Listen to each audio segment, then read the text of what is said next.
A new station has been added to the game, and this one is named Train Station. And I probably don't really need to explain it, but the train station is a very long station where all of the departments are stacked on top of each other horizontally to look like a train. Even the background in the map moves to resemble movement, but the train is not actually moving, it is an illusion. So that way you can still do cargo, you can still do salvage without much of an issue. Traverse through it, we can see that I actually ended up going all the way down to the complete end of the train.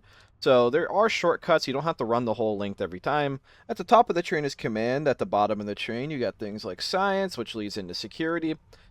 Very interesting detail about perma is that there are two EVA suits connected to with just normal solid walls, and this door is unpowered, so if you get in here and get your EVA suits, you can literally just pry open the door with your hands, and then pry open this other unpowered door, and there's a filled jetpack.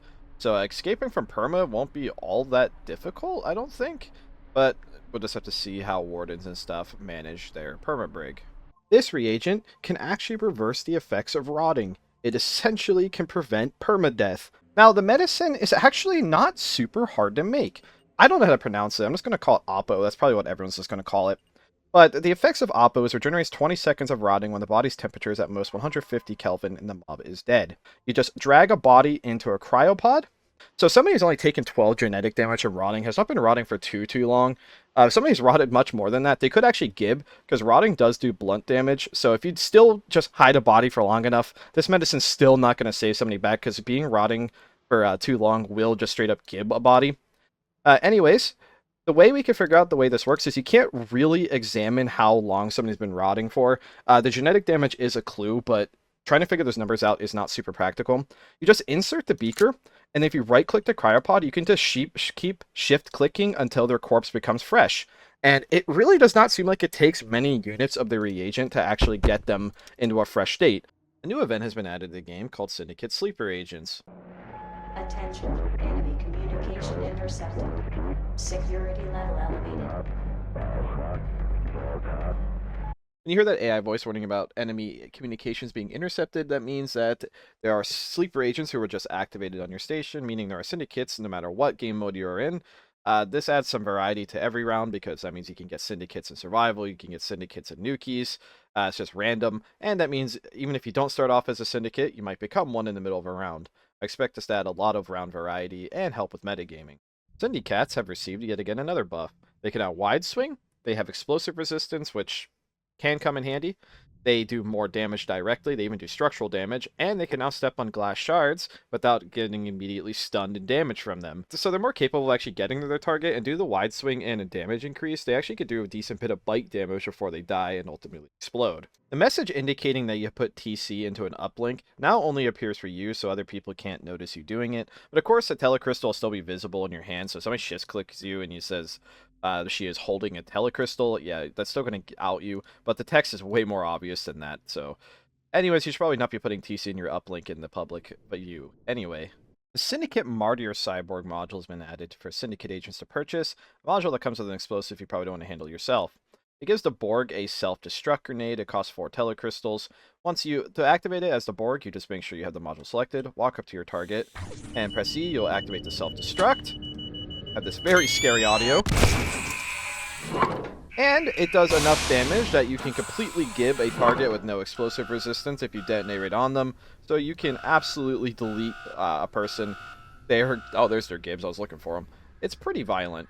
You can now late join as a thief, which will also, again, help prevent metagaming due to the fact that thieves aren't just round start, meaning that anyone who joins the station could potentially be a thief.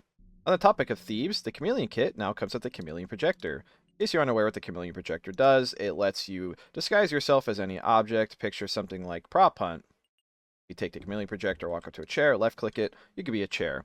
So, Attention. of course, this is actually very useful for thieves. They can hide in plain sight. This one's a little bit hard to cover directly, but random events are now more common. That means they should trigger more often, and sometimes with less delay between the events than before. Cotton can now be mutated into a version of cotton that has phlogiston in it. Phlogiston is a flammable material, so you can put it in a fire extinguisher and light somebody on fire. Botanist pyromaniacs rejoice. You can now use EMP implanters while stunned or cuffed.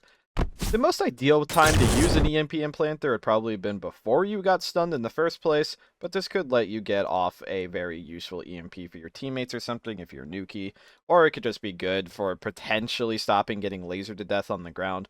Either way, extra usability is always nice. Hardsuits and exosuits that cover your feet in general will now actually protect your feet even if you do not have shoes on. When you successfully disarm someone, it will throw the object in a random direction. This probably doesn't have too much usefulness in gameplay, but it does make it more visually apparent instantly that the object was disarmed, because otherwise it would just appear directly below them. So it just looks nicer, if anything, but it can actually have gameplay implications because you can see it easier. Grills now take structural damage. That means if you have something like a baseball bat, you can actually get through a grill rather quickly, before it would take forever. So this makes grills not quite as strong as they were to like melee weapons, especially ones that have structure damage, but that really only includes things like bats, pickaxes, fire axes. Bullets will now actually go where you click. Before there was this like physics-based bullet jousting, so like if I was moving up, the bullet would travel up with me, and same if I was going down. So it made predicting your shots rather difficult, especially if you're like doing like kiting and moving in circles. But now shooting feels a lot more natural. You could just aim directly at your target and just do these like strafing runs. Of course, there's still like some like delay with bullets and inaccuracy just in general. So like you're not going to be suddenly a aim god just for aiming better, but this definitely makes guns feel a lot more natural, and it makes moving and shooting not require as much like physics knowledge of how like the movement works in the game. It just overall again makes guns feel a lot better. Circuits have all been made a lot cheaper, other than the Hyperconvection circuit imprinter. That one still costs the original cost of the old boards, but they use much less glass now, so you're not going to be burning through entire stacks. You can make 6 boards for 1 stack of glass, or before you can only make 3 boards of the stack of glass. Science will have much more encouragement to make more machines, especially if they're not too worried about conserving materials. They can spam out basically double the amount compared to before. Hyperconvection circuit imprinter was also added to the game, and it's under the same tech as the other hyperconvection machines, and just like this machines, it makes heat when you are crafting with it. The hyperconvection circuit imprinter, just like the other hyper machines, also has a material cost. So on top of the reduced material cost with circuit boards in this update in general, there is also half on top of half if you have a hyperconvection. So you can really spit out machines quickly if you make this. The last thing I'll cover this week is some ninja changes. Ninjas will now actually spawn with their gas turned on automatically. You still don't seem to spawn with the jetpack in your hand, but I mean, that's fine. You can't leave without it anyway. And now the station Pinpointer will track the research director server, which is always an objective. You must steal technology as a ninja, so this lets you find the server without having to have perfect map knowledge or look up maps. I want to thank all of our maintainers and contributors for all their awesome work and continued dedication to the game. And of course, thank you for watching.